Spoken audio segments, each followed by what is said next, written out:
I'm very well indeed. We're very cheered up by a policy that is finally looking like it's got common sense wrapped all over it. But has the government been has the government gone to this policy because they've realised how wrong morally, scientifically, medically, practically their policy was? Or do you think they've been dragged kicking and screaming to this U-turn? So I feel, Julia, that firstly, I haven't seen it officially from the government yet, so I won't absolutely count my chickens until I see it. I have always said, I think when we've spoken before, that I never believed that they would actually bring this in, because they have always known that it would decimate the NHS. They wouldn't be able to cope with the staff shortages. And that's why they delayed it. They announced it in November and said it would come into force on April Fool's Day. So I would say that they always knew they wouldn't do it. It was yet another psychological nudge to try and make those people who had taken the decision not to vaccinate.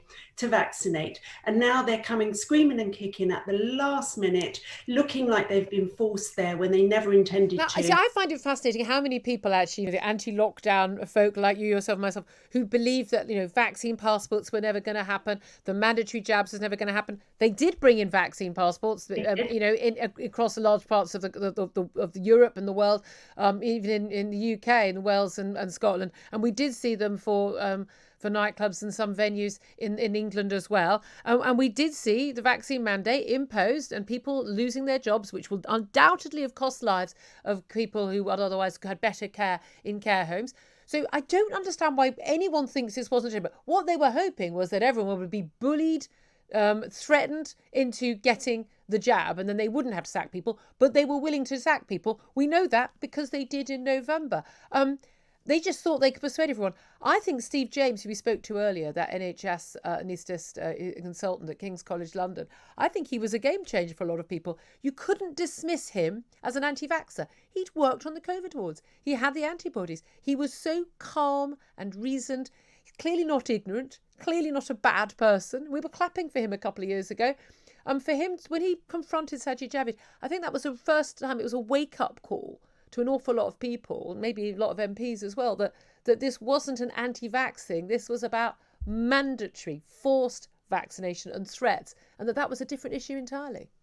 So I agree with that. Although what I think it did, I think what was the game changer with Steve, because there have been lots of us, as you know, who have been out there continuously about this. But I think the game changer with Steve is that the media decided that they would finally show it. So people hadn't seen this, Julia. People believed that the likes of me didn't exist. We were just mad people in the fringes. We weren't doctors working on the front line. I've worked in A&E through the pandemic. I too have seen it at first hand. But I think with Steve, the game changer was that suddenly it was on Sky and the BBC. Yeah. And let's not kid ourselves. All of the media still did try to make him out as a lunatic. There was some pretty nasty stuff written out there.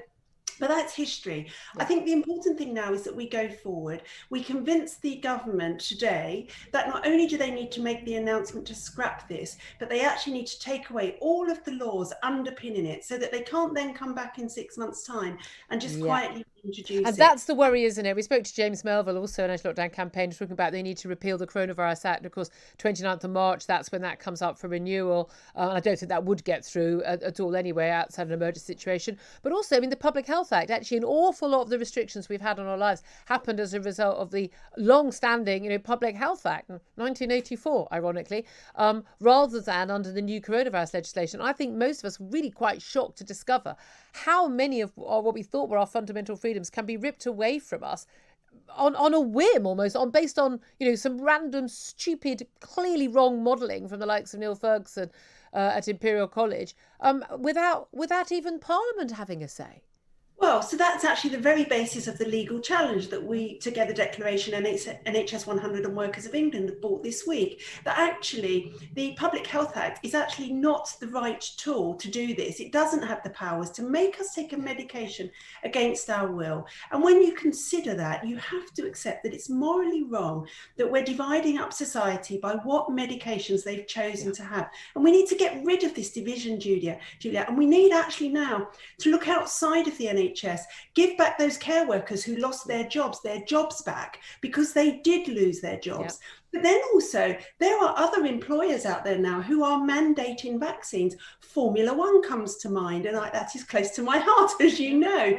You know, there are employers out there that are doing the same. So when this falls today, it needs to fall across the board that employers should not be sticking their noses into the medical history of their staff. Absolutely. Couldn't agree with you more. And again, very slippery slope on that front. Renee Hoenderkamp, GP and medical writer.